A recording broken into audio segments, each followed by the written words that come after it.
Hola, hola, hola a todo el mundo. Hola, ¿cómo están? Estamos hablando duro porque estamos en una locación especial totalmente. Aquí, en el árbol de la vida. En el árbol de la vida, en el Parque Musurrí. Este parque para mí es súper especial, ya que me acobijó cuando yo era muy pequeña. Y hoy vamos a hablar de un tema que a mi parecer es muy importante para todo el mundo, que es La resiliencia.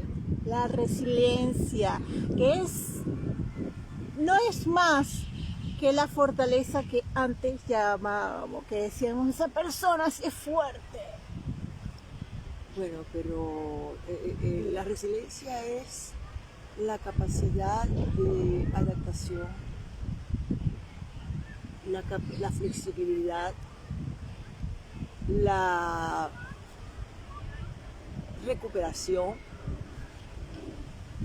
el mirar siempre desde el presente todas las posibilidades para seguir adelante. Es la superación de cada trauma, la superación de cada sufrimiento. Esa es la resiliencia. Yo este tema lo había tocado, pero simplemente para las personas que tenían alguna enfermedad crónica o una enfermedad grave, ¿no? Entonces, hoy lo vamos a enfocar desde otro punto de vista, más que todo a las personas que han emigrado y le ha sido tan dificultoso. Bueno, todas las circunstancias de la vida. La resiliencia. Sí, en general, todas las circunstancias de la vida, pero me gustaría enfocarme en ese de los inmigrantes que ha sido tan complicado, y no solamente para los venezolanos, sino para mucha gente.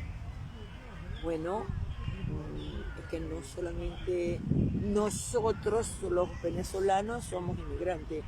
Aquí nosotros estamos en un país, en un continente que está lleno, que está recibiendo cada día, en cada momento, miles de inmigrantes de América Latina, de los países del Medio Oriente, de África, bueno, del norte de África y del centro de África, e incluso ahorita de la Ucrania, de Rusia. Es decir, estamos permanentemente en un movimiento migratorio.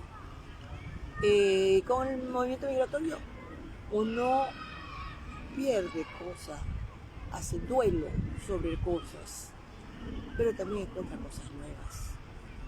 Bueno, En la adaptación está justamente, en la adaptación está la resiliencia del mundo. claro, uno tiene que aprender a recibir cosas nuevas y tiene que añorar, más no sé cómo explicarlo. Cambiar trae muchos duelos, como dice Emerita, pero también trae muchas experiencias nuevas. Y si tú vives añorando el pasado, vives con las cosas del pasado, que bueno, que a muchos nos cuesta, pero que tuvimos en el pasado, no podemos experimentar las cosas buenas. Y la resiliencia no es más de la fortaleza, de la valentía, de poder experimentar y ver lo bueno de cada día, y desde una mente positiva, ¿no? Desde una mente, y a lo mejor no tan positiva, pero adaptable. Bueno, la adaptación es la clave. La adaptación es la clave. Es decir, cuando se habla de adaptación, uno debe recordarse que en la historia del planeta, las especies que permanecieron fueron los que se adaptaron a los diferentes cambios climáticos y a la misma evolución del planeta. Es decir, adaptarse o morir. Ese es, creo, lo que nos ha enseñado la historia.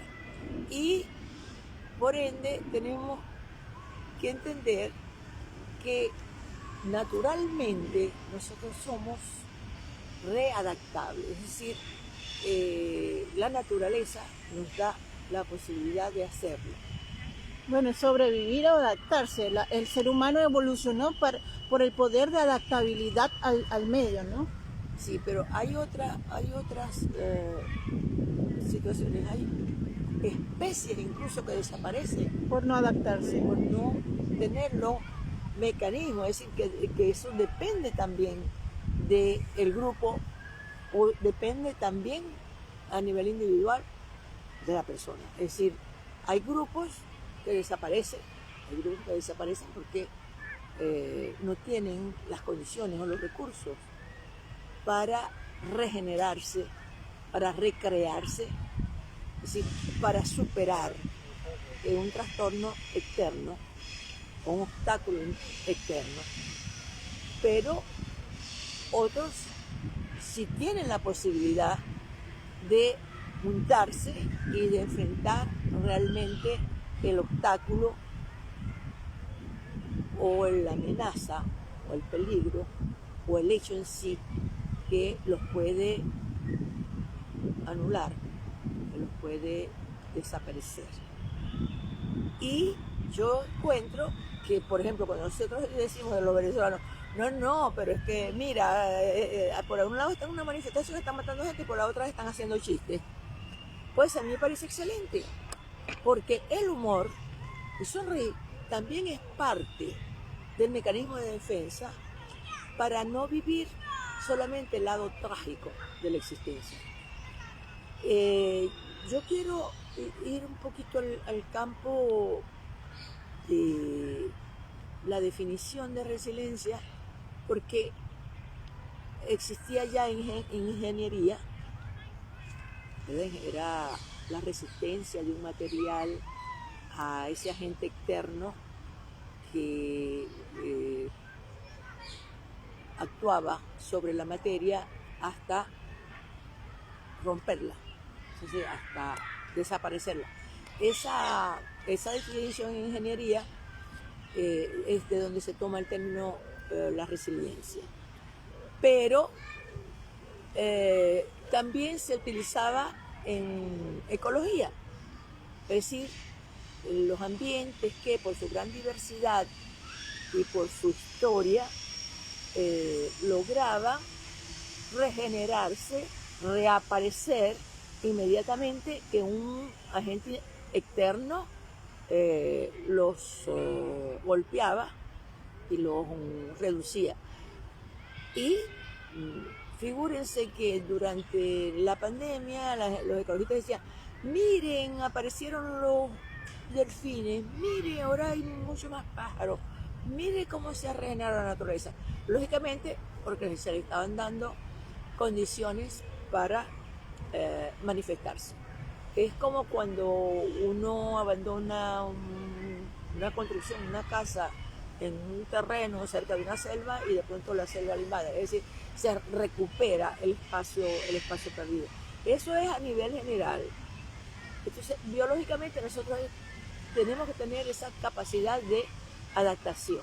Bueno, es que en psicología no es solamente una sola resiliencia, sino también hay la física, hay la emotiva, la emocional, está la comunitaria, o sea, cada ámbito del ser humano tiene una resiliencia. Como decía ella, a nivel físico, a nivel de ingeniería, un cuerpo físico puede ser resiliente ante un accidente, ante una enfermedad. Su cuerpo soporta mucho más que otros cuerpos por el poder de resiliencia. Depende de la historia social personal. Exacto. En este caso. Pero a nivel cultural también. A nivel comunitario también. Yo quería plantear que se ha reforzado la presencia de la terapia, es decir, de cómo superar los traumas, justamente gracias a un hombre muy resiliente que se llama Boris Cyrulnik, que nació en 1937, cuando los padres se escaparon. Entrando en la guerra, la Segunda Guerra Mundial, ¿no? Entrando en la Segunda Guerra Mundial, pero ya venían perseguidos de Ucrania. Es decir, el padre es un ruso ucraniano, la madre una polaca, ambos judíos. Hay persecución de los judíos, se vienen a Francia en 1942, entendiendo que los están persiguiendo, dan su niño en adopción, que es el Boris Cyrulnik, a una institutriz, a una maestra, pero sin embargo lo reconocen. En 1944 lo apresan, pero bueno, ya está terminando la guerra, logra escaparse y a los 8 ya es la liberación de París. Ese niño ha tenido las dos opciones, una gran protección, un gran amor, ¿verdad?, de los padres de la institutriz, y posteriormente, cuando salió del campo de concentración, que no tiene padre ni madre, hay una tía que adora, que se encarga de él. Entonces, él recibe, por un lado, toda esa preocupación de los padres, la preocupación de la institutriz, después de la tía, es decir, recibe la parte armoniosa, el amor, recibe la fuerza, recibe la protección, y por el otro lado está la amenaza, la muerte, incluso de los padres, la guerra, es decir, todo vivido antes de los 7 años. Yo quiero agregar un punto, ¿no?, que se discute mucho hoy en día, que es la generación de cristal contra o versus la generación de antes, que 10, 20 años atrás o 30 años atrás no éramos tan sensibles. Creo que se ha perdido hoy en día la capacidad de resiliencia en los jóvenes.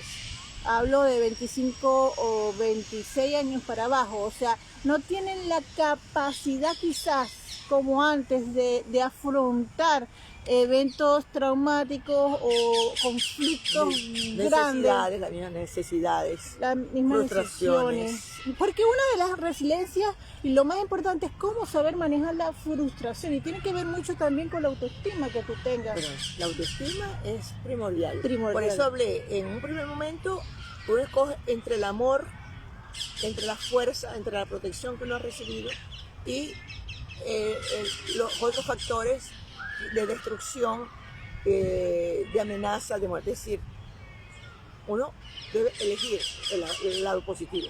Saber muy bien quién es, ¿no? Hablando con las generaciones de cristales, si tú estás muy consciente de lo que eres, no necesitas reforzarlo en grupos, tampoco necesitas reforzarlo porque te digan que eres lo contrario. O sea, si tú sabes muy bien lo que eres, tú no tienes necesidad de la aprobación social.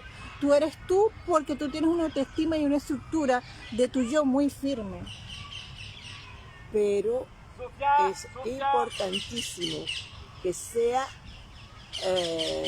alguien que conozca la realidad, alguien que esté con los pies en la tierra, aunque tenga la cabeza en el cielo.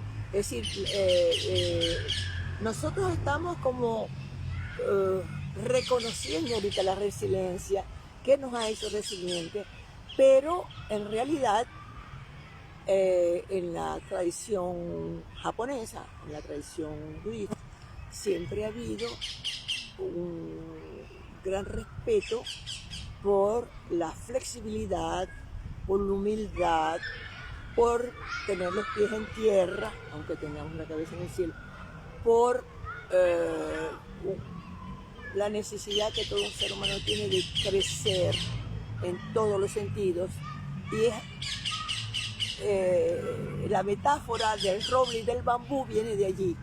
Es decir, ¿quién es más fuerte, el roble o el bambú? Había una discusión allí a la orilla del río, y el bambú se jactaba de tener muchas raíces, de ser muy firme, de ser robusto, de ser muy fuerte, mientras que el bambú es una cosa que se inclinaba para todos lados cada vez que el viento soplaba, y por eso el bambú se creía superior y se burlaba del bambú. Pero mientras discutían, con la llegada del viento, lo que sucedió fue que sopló el viento y el bambú quedó aplastado sobre sí mismo, y cuando se levanta buscó al roble y él solamente había un hueco porque el roble se lo había volteado el viento. Bueno, yo creo que también es que el bambú, El bambú es flexible, el es bambú, humilde, tiene los pies en la tierra y crece hacia el cielo. Es decir, cuando te digo los pies en la tierra, no es el autoconocimiento y el conocimiento. a eso iba, ¿no? Me agarraste la palabra justa, o sea, el autoconocimiento, no necesariamente con un terapeuta, con mucha introspección, es muy importante para entender el mundo. Y como diría la religión o el movimiento Zen, el presente, el ahora, el no estar pendiente ni del pasado ni del futuro, estar ahora en la conciencia absoluta, creo que te hace una persona que se puede adaptar a las circunstancias por más terribles que sean. Obviamente tienes derecho a sufrir, tienes derecho a llorar, tienes derecho, pero también tienes derecho a levantarte y sacudirte para seguir adelante, porque el presente, como dice la mayoría de los memes, es un regalo y es así, porque tú no sabes qué va a pasar en el futuro y el pasado ya pasó. Sí, pero aparte de eso, hay que correr, dice, corre por tu vida. Es decir, ese amor por la vida, esa necesidad de luchar por la vida es lo que te va a permitir superar cualquier trauma. Pero también es importante las relaciones interpersonales, no las descuides, ¿no? Bueno, eso te da fuerza. Eso te da fuerza y tener esa comunicación con los demás, poder expresarte sinceramente, no ocultando tus sentimientos, es importante porque tú mismo escuchándote te vas conociendo, el otro te conoce y tiene la posibilidad de saber cómo ayudarte y tú mismo vas a decir, oye, me está pasando esto, yo necesito esto. Ahí vemos con la autoestima, ahí vemos con el autoconocimiento, ahí vamos con todo lo que es ser un ser integral sanamente. Pero también integrarse a los colectivos, integrarse, es decir, la sociabilidad es primordial. Por ejemplo, cuando te hablamos de un grupo resiliente es porque, mira, puede la persecución, bueno, pero hay grupos,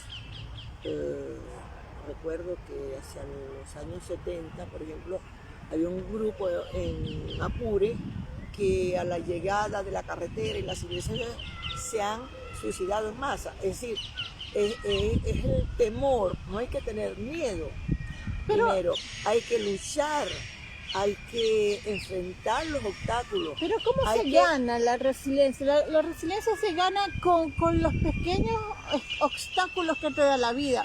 Porque normalmente el que no tiene capacidad adaptativa o no tiene capacidad de sobrellevar lo que le está pasando es porque no tiene las herramientas adecuadas a nivel emocional por un entorno familiar sano o porque simplemente no ha pasado nada en su vida que de a poquitito que le ha enseñado a ser fuerte. Las personas más fuertes generalmente son las que han pasado muchas cosas y ya de tanto trancazo ya hacen una persona bastante resiliente. Tenemos una coraza. Tienen una coraza, pero también tienen un autoconocimiento, porque cuando a ti te pasa algo duro, a ti te toca pensar. Te toca poner el freno de mano y decir qué está pasando, cómo cambio esta situación. Bueno, uno de los factores fundamentales para la resiliencia es una persona que no se queda en el problema, sino que busca a solucionar. Exacto. Eso es primordial. Es decir, una mente activa también es un cuerpo activo. Es decir, tengo que solucionar. Y no ocultar sentimientos, porque una de las cosas que hacen que explote el ser humano, porque como yo lo dije en otros podcasts, la gente es una esponja, la gente acumula y acumula y acumula y acumula y recibe y va a llegar un momento que se va a quebrar y va a explotar de una manera negativa.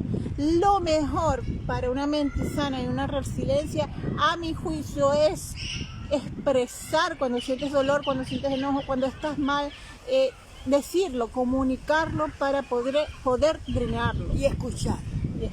Es decir, es comunicar. Porque el resiliente tiene capacidad de ayudar también al otro. Sí, pero también se necesita ayuda, saber pedirla. Claro, porque también se trata de agarrarse de la mano del otro. La humildad es parte de la fortaleza. Una persona que es soberbia no es fuerte. Una persona soberbia Es rígida. es rígida, se está protegiendo del mundo. Y la idea es adaptarse al mundo. Y la educación, hay que educar para ser resiliente. Porque Exacto. el problema es, o lo proteges tanto del mundo. Yo siempre me he dicho, ¿qué pasaría con el niño de La vida es bella cuando llegó a grande? ¿Qué pasaría? Es decir, ¿seguiría en el mundo de fantasía o se habría llevado unos cuantos totazos? Yo creo que se lleva, o sea, si hacemos la segunda parte de La vida es bella, tenemos que entender que ese niño, a lo mejor en un futuro, ya de adulto, lo que va a tender es a huir del problema y sumergirse en un mundo de fantasía. Bueno, que podría funcionar siempre y cuando tenga mucha comunicación, que tenga mucha comunicación, que tenga ese grupo de protección o que sea un artista. Ojo, es verdad, hay que proteger a los niños de todo, pero hay una cosa que... No, yo lo digo porque la vida es bella, bueno, la vida es bella. Bueno, pero para dar un Obviamente, ejemplo, ¿no? La vida es bella, pero hay que saber conocer la realidad y encontrar la belleza Pero los a psicólogos, pesar de la infelicidad. exacto, los psicólogos dicen que sea la que sea, la verdad para el niño es lo más importante. Del suceso traumático tienes que decirle la verdad, no quizás toda, no quizás cruelmente, no quizás amarillistamente, pero sí tienes que decirle explicarle lo que sucede, sin asustarlo. O sea, en ese caso de La vida es bella, estamos en una guerra, hay unos señores que quieren que tener toda esta parte, o sea, explicarle que está en peligro para él poder salvarse, porque cuando el papá no iba a estar, ¿qué iba a hacer de ese niño? Bueno, entonces los pies en la realidad. Exacto, los pies en la realidad, o sea, porque es muy linda la película, me encanta la película, pero si lo vemos, exacto, si lo vemos a nivel psicológico, el señor le estaba haciendo daño al niño en realidad. Sí, porque estaba alejando totalmente la realidad. Eso no significa que tú transformes la realidad, así como puedes transformar el trauma en una realidad mejor, es decir, el trauma te puede permitir, a través del trabajo interior o la creación, superar, ¿verdad?, el momento y lo que ahora llaman el crecer. Es decir, y al superarlo, estar a un nivel que te permite incluso ayudar a los otros. Claro, es que entender y aceptar el trauma o el momento conflictivo es la única solución que hay para seguir adelante. Bueno, cuando es un trauma colectivo, creo que es más fácil, porque la empatía, es decir, tú ves en el otro, te ves a ti mismo y en la imagen de ese colectivo tú encuentras fuerza. Es decir, porque dice, no soy yo la víctima, no soy yo solo, no estoy loco en último caso. Pero decir, hay que reconocer... Estamos en un momento, y ahí viene la historia, estamos en un momento histórico, podemos reconocer ese instante malvado que nos ha tocado vivir y sobrepasar el trauma más acompañado. ¿Cómo hablamos nosotros de las dos partes de la Segunda Guerra Mundial? Mucha gente en Europa, quedó totalmente herida y traumatizada. Pero si vemos a los judíos, que obviamente deben haber bastante gente que quedó herida y traumatizada, han sabido ser más resilientes, han sabido ser más fuertes ante las desgracias. Y hoy en día, no digo que no haya pobres, pero hoy en día manejan financieramente su vida y casi el mundo, lo maneja muy bien financieramente, emocionalmente, porque tiene un grupo. Bueno, pero fíjate que es un colectivo. Es un colectivo que se reconoce su historia, que se reconoce su religión, que se reconoce empáticamente entre ellos, que se ayudan mutuamente, que son realmente un colectivo. Claro, exacto. Y eso es su fuerza. La fuerza es el colectivo, exacto. En ese caso.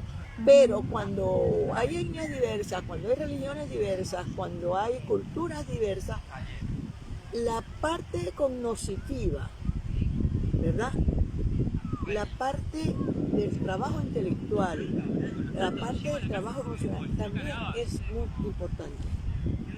El conocimiento no es solamente de ti mismo, sino es el conocimiento del exterior también. Entonces podremos decir que la resiliencia comunitaria, la que se llama de social, es la resiliencia cuando el grupo se reconoce y se apoya mutuamente, como los venezolanos. Los venezolanos han sido, y aplaudo, muy, muy resilientes, pero creo, porque aman su concepto de ser venezolanos, aman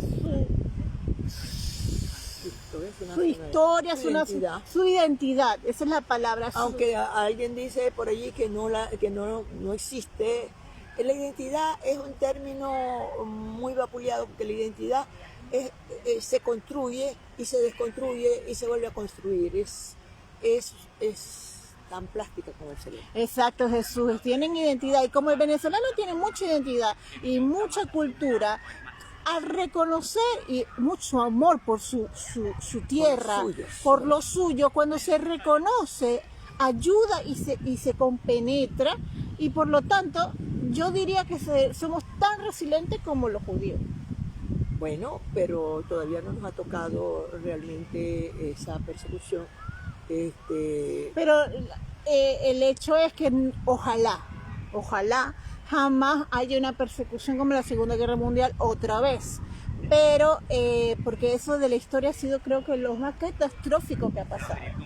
A nivel de agredir un pueblo. De la historia escrita, de agredir un pueblo, bueno, también a los esclavos africanos, pero bueno. A nivel de genocidio fue muy, muy importante. Entonces, vamos a hablar de hoy en día. También hay que hablar de la gente de Ucrania. Así, los judíos han mantenido la identidad totalmente, por lo tanto, es un pueblo fuerte. Poco, porque no es que haya una cantidad enorme, pero es muy, muy fuerte. Pero dentro de su educación, es decir, ahí está la cuestión del conocimiento y el conocimiento de sí mismo, también del grupo, es que ellos educan, ellos forman a los hijos. Para la resiliencia. Para la resiliencia. Exactamente. Es decir, porque ellos tienen una historia de persecuciones, no fue la única la de Hitler, una historia de persecuciones, una historia de los egipcios, desde Egipto, la historia que nosotros conocemos desde Egipto. Entonces, bueno, entonces ya tienen una historia que les permite prever, están en el presente, pero están formando siempre para la superación de sí mismos. Es decir, esos son los que tienen los pies en la realidad y dicen, pues yo le voy a dar a los hijos lo que a mí me dieron. Pero ¿cómo hacen? Pero ahora yo pendiente del ambiente. Yo quiero hablar del proceso que hizo los judíos resilientes, porque son resilientes del 40 para acá, o antes eran... han sido resilientes. Mira, ellos están en Europa, creo que desde antes del año 1000. A ellos no se les permitía, lo habíamos dicho en algunos, a ellos no se les permitía la propiedad, ellos no podían comprar casa, no podían comprar terreno. Desde antes de mucho antes de la Edad Media. Pero es lo que quiero decir, es que hay un proceso. Vamos a hablar del pueblo judío, del pueblo venezolano. El pueblo venezolano al principio no era resiliente, al principio le costó mucho. Tiene miles de años, sí, acá me lo acaba de decir. O sea, pero es un proceso. Para que tú seas resiliente, no puedes vivir la vida en las nubes. Es lo que yo quiero decir. Exacto. O sea, tener la cabeza en las nubes, pero los pies en la tierra. Tiene que haber. Puedes estar inventando. No, digo en las nubes, digo que no te haya pasado nunca nada en la vida. Cuando te llega a pasar algo, el choque va a ser muy fuerte. A las personas y a los pueblos que le ha pasado cosas duras, que tienen una historia de fortaleza, de tener que guerrear, de resistencia, de adaptabilidad, de obligarse a ser adaptable a por los ejemplo, ambientes. En el caso de Cyrulnik, por ejemplo, cambiarse el nombre cambiarse por el unos años nombre, hasta que el venezolano que maracucho que está en Canadá con 20 grados bajo cero, o sea, te toca ser flexible con tu y vida. esa aceptación de la realidad es ser realista. Esa aceptación de la realidad es ser resiliente, esa es la palabra, o sea, tenemos que hablar de la gente que está enferma, la gente que está enferma, si nunca te ha pasado nada, el golpe que te va a dar si te dan una enfermedad terminal va a ser gigante y no vas a saber sobrellevarlo. Y te ponen un terapeuta. Y te ponen un terapeuta, pero si tú tienes una enfermedad o estás 5 años con un bastón, ya te acostumbraste a tener ese bastón. Y puedes seguir haciendo cosas y seguir adelante y seguir produciendo incluso y seguir con alegría a pesar de. Claro, y me he dado cuenta, y eso es muy importante que la gente lo escuche, que la gente que ha sido más golpeada emocional, físicamente, que realmente han pasado cosas, son las personas que tienen mucho más autoconocimiento, mucho más humildad, mucho más alegría de una simple taza de té, una simple taza de café. La alegría de seguir estando vivo es importante, sí. Corre por tu vida, es decir, el sentido es que no hay valores. Esa es la palabra, el sentido de la vida. Cuando tú estás a punto de perderla o tu situación es tan complicada, tú valoras los momentos de paz, tú valoras los momentos de salud. Te afianza realmente en lo bueno que tiene la vida y lo que te ha tocado vivir, lo malo, no lo metes entre paréntesis, sino que lo enfrentas. Y bueno, yo tengo muchas personas alrededor que yo aplaudo, tengo que decirlo, no digo nombres, pero ellas saben que son personas que han tenido unas vidas complicadas desde el nacimiento y ahí ya están y son las personas que más admiro hoy en día y son personas que realmente son fuertes, son generosas, son cariñosas, son comprensivas. Son altruistas incluso, pero porque tienen una gran empatía. Esa es la palabra, la empatía. La empatía es otra de los efectos del sufrimiento, pero que hace que la persona sea resiliente. Es decir, podemos hablar de energía, pero una persona que ha tenido experiencias, que ha superado, que ve a otra persona en una situación difícil y se identifica, es decir, empatiza con ella. Y esa persona logra tener la comunicación adecuada incluso para hacer surgir una solución para ayudar a la otra persona. La empatía es uno de los efectos y de las causas de la resiliencia. Exacto, aparte que hay gente, la resiliencia física, por ejemplo, las personas que tienen algún problema, y lo dije en algún podcast anterior, algún problema de un accidente y tienen una silla de ruedas, cuando se dan cuenta que están en esa situación, puede haber un choque, pero tiene que haber un proceso de duelo, tiene que haber un proceso de adaptación y de procesar la información y de conseguir razones, motivos, sentido para seguir. Y hay un montón de gente que tiene silla de ruedas, incluso yo lo he visto, que juegan básquet. O sea, son gente que dicen, yo puedo lo que sea a pesar de mi limitante. Yo me adapto. Sí, nos vinimos al parque por problemas técnicos, pero creo que está bonito si nos escuchan y si no nos escuchan, nos por dicen. favor, díganos. Díganos. Estamos aquí en un ambiente sabrosito y con un escenario natural. Pero eso es lo que quiero decir, hay varias, ya lo dije al principio, hay varios tipos de resiliencia y la resiliencia hay físicas, hay emocionales, hay comunitarias y sociales y cada una de ellas tiene que ver con el ser humano y cada una de ellas tiene que ver cómo el ser humano procesa ese suceso que le ha pasado. El trauma. Y yo creo que es importante entender que de alguna manera todos tenemos, aunque sea un pequeño trauma, por allí, ¿no? Sí. Según el psicoanálisis, todos tenemos el trauma de nacimiento, por ejemplo. No tenemos pequeños traumas. Y sin embargo, con el amor que vamos recibiendo, con el afecto, con la compañía, con la formación, con la educación, es decir, una cantidad de factores que nos satisfacen, que nos dan placer, porque recibir también da placer. Eso va indudablemente a apaciguarse el sufrimiento. Va a apaciguar el sufrimiento. El ser humano en su interactividad con el otro es sumamente positivo, y ahí son las bases de la autoestima, son las bases de la fortaleza, porque un ser humano sin amor, un ser humano que no tiene relaciones con los demás, le va a ser mucho más difícil. El aislamiento es algo que está comprobado.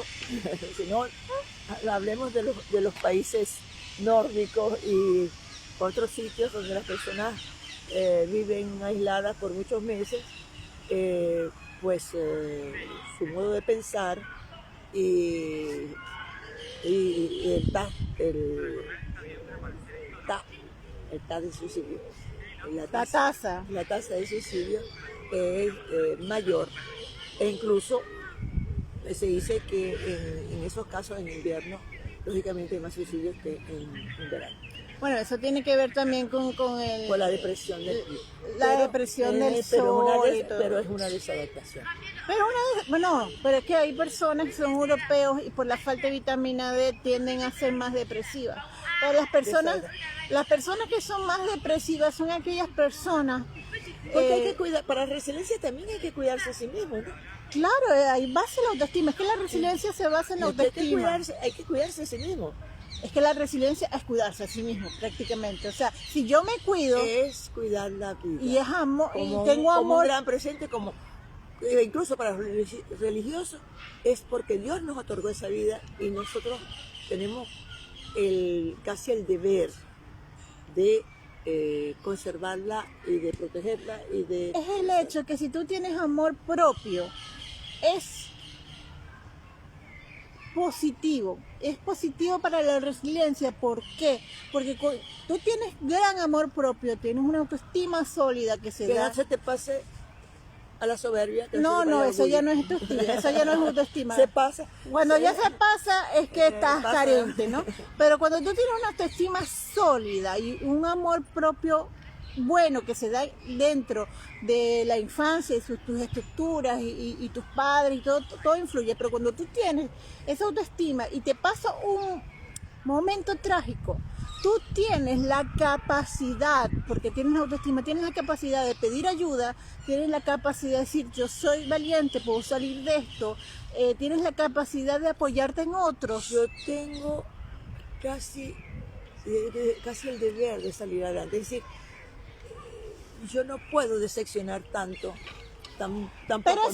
Yo estoy decepcionada, yo no puedo decepcionar tanto a los otros. Claro, también. Pero ese es el super yo. Pero si hablamos del amor propio como tal, digo, yo merezco, el merecimiento es muy importante. De la vida, claro. Yo merezco vivir, yo merezco momentos buenos, como yo decía anteriormente, en mi proceso de diálisis, ok, chévere, estoy en diálisis, pero no voy a asumir el rol de víctima, y entonces puedo disfrutar en los pequeños momentos que me quedan, disfrutar de la vida. Ese es el autoestima. ¿Y cómo se disfruta? Y se disfruta el doble. Cuando tú tienes un momento traumático, cuando tú tienes un conflicto, cuando llega lo que decía ahorita, cuando llega el momento de paz o de disfrute, de felicidad, lo disfrutas el doble. Porque hay que no lo sé pronunciar, hay un libro que se llama El Profeta, Khalil Gibran. Es un libro que yo se los recomiendo, que se llama El Profeta, que habla de la alegría y la tristeza. Y no lo voy a decir con las palabras exactas, pero decía, entre más profundo cabe la tristeza, más espacio habrá para la alegría. Y para mí eso es cierto.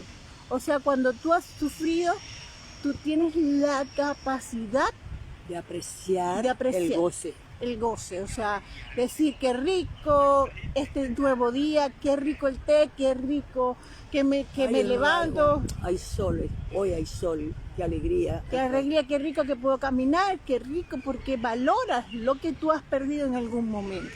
O lo que no te han dado o lo que no has tenido. Es decir, acuérdate de que las infancias marcan y depende de lo que tú traigas. Claro. Tu acervo histórico. De lo que te vayan poniendo en la cabeza. Mira, aquí dice, cuando tengo depresión, me encierro, me recupero y después salgo adelante. Es válido. Es válido porque cuando uno tiene depresión y uno se encierra... No quiero que me vean deprimida. No me quiero que me vean deprimida. A mí tampoco me gusta que me vean deprimida. Pero no también, quiero hacerme la víctima. También, eso es muy bueno porque no voy a hacer el rol de la víctima, no voy a dar lástima a los demás. Eso es autoestima. Y también es una cuestión de que necesito momentos, caerme, limpiarme las heridas, así como los gatos, lamerme las heridas, descansar. Hay momentos de reflexión y hay momentos de tratar de conseguir la solución. Y además, otro de los factores para tener una resiliencia es saber esperar. Si hoy no se me dio, la constancia. Pero mañana, sí, la verdad, pero mañana tal vez. Es decir, no perder la esperanza. La esperanza es algo... Pero yo hablaría de la esperanza de algo, porque la gente lo toma como espiritual y religioso, pero la esperanza es algo que en el cerebro produce un efecto. La esperanza es creer en algo que no está, pero está comprobado. Pero posiblemente puede estar. Entonces, mientras tu cerebro tenga el ojo allá en esa punta. Mientras el cerebro no dé orden de estresarte. No, mientras el cerebro te dé orden de que eso va a pasar en algún momento, así va a ser, porque tú vas a estar enfocada. O sea, voy a ser, no sé, voy a ser atleta. Todos los días te repites, voy a ser atleta y tienes la esperanza. Tienes que hacer los ejercicios. No, claro, eso digo, pero tú vas a llegar un momento que tú dices, voy a ser atleta y te paraste y empezaste a hacer ejercicio, porque tu cerebro te está empujando a eso. Cuando te repites mucho algo, tienes convencimiento. Tienes convencimiento, no, y el cerebro te está preparando orgánicamente. Ese convencimiento es ya a nivel corporal ya. Sí, o sea, y yo soy fiel creyente de que la mente domina mucho el cuerpo. O sea, en todo sentido. Hay una interacción total. Ese es el problema del parque. Del parque. Hay una interacción total entre la mente y el cuerpo, y eso desde Platón, desde allá se sabe, o sea. Y si tú no tienes bien la mente, no vas a tener bien el cuerpo. Y creo que es primero la mente y después el cuerpo. Yo soy de las que cree eso. Porque lo que tú piensas se refleja, quizás no inmediatamente, pero en un proceso se va a reflejar. Bueno, pero no te contradigas. ¿Por qué? El primer momento es la emoción. Cuando somos un feto, cuando nacemos, somos solo emoción y emociones primarias. Pero estoy hablando de una persona consciente y adulta. Claro, es la experiencia, es el accionar en el mundo lo que te va creando una experiencia, un conocimiento del mundo, y tú agarras con los dientes la madera y dices esto es duro, y agarras el enchufe y te da corriente. Ella se fue a agua profundo, o sea, lo que ella quiere decir... Pero yo quiero decir que lo mental está generado por un conocimiento de interacción con el mundo que te va formando. Pero cuando tú ya estás y ya consciente, cuando ya tienes el cerebro más duro, ya comienza después de una cierta edad que tienes memoria, que tienes razonamiento, entonces allí hay que cultivarlo mucho. Una de las... Lo que pasa es que el nivel de conciencia es muy importante. Yo no sé si decir que la gente más adaptable es la que menos piensa, o sea, la que menos desarrollo intelectual tiene. No. O, sí. Es decir, dichosos los pobres de espíritu, porque de ellos será el reino de los cielos.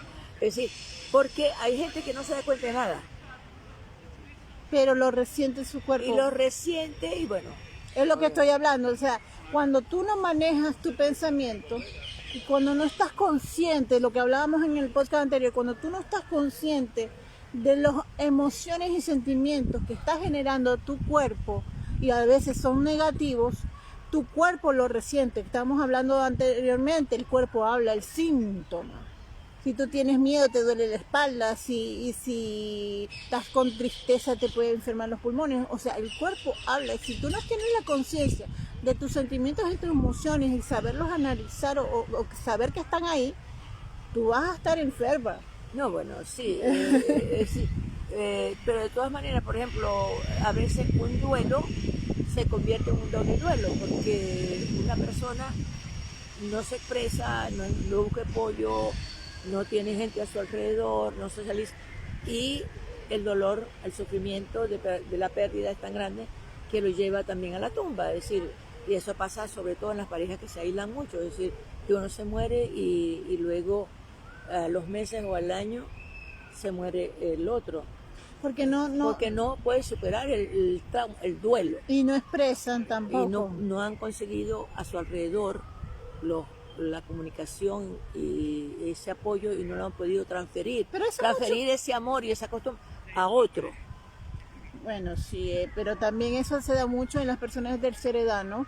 Que se muere uno, se va el otro, pero también me imagino que... Pero no, porque si tú tienes suficientemente contacto con el resto de la familia, si tienes hijos, o si tienes hermanas, o si tienes... Pero hermanos, ahí juega también, y hablando psicológicamente, ahí juega también los patrones de ya yo estoy viejo, o ya yo estoy vieja, que voy a seguir si es en las personas de edad, mucha edad, porque es difícil que se encuentre una pareja joven que uno se muere y el otro se muera al tiempo. Sí, ¿no? los hay, pero es más difícil. Claro, pero ahí vienen otros sentimientos de depresión, de no puedo vivir sin él, de amores románticos del siglo XVIII. No de terapia, muchos duelos que conducen a terapia. Sí, muchos duelos que conducen a terapia, y bueno, el que es romántico total... No es romántico. A veces es la pérdida de la seguridad, es pérdida de la protección, a veces son pérdidas económicas, a veces desvinculación con la familia, incluso desvinculación social, porque tus relaciones han pasado siempre a través de la figura de tu pareja. No, pero yo diría que ahí no es que tú vas a perder la vida, pero sí te mandan a terapia totalmente. ¿Ya? No sé cuántos minutos llevamos ya. Les doy 1.000.000 de gracias por estar ahí. Para concluir, todos sabemos que necesitamos ser resilientes. Entonces, humildad, flexibilidad, conocimiento de sí mismo, conocimiento del mundo interior, tener los pies en la tierra, amor socializar. Propio. Bueno, gracias. Fue problemas técnicos que lo estamos haciendo aquí en el parque, parece que gustó. Fue muy rico aquí, lo que pasa es que tuvimos que venir antes a causa de la luz. Claro, porque ahorita que iba a llover, sentí que iba a llover y teníamos que grabar fuera de la casa. Así que yo doy millones de gracias a Jesús y a María Cecilia y a todos los que estuvieron presentes. Ay, tan bella, yo también adoro tener amigas como tú. Mira, si ves todo el podcast, lo lees, lo reescuchas, vas a saber que hablé de ti.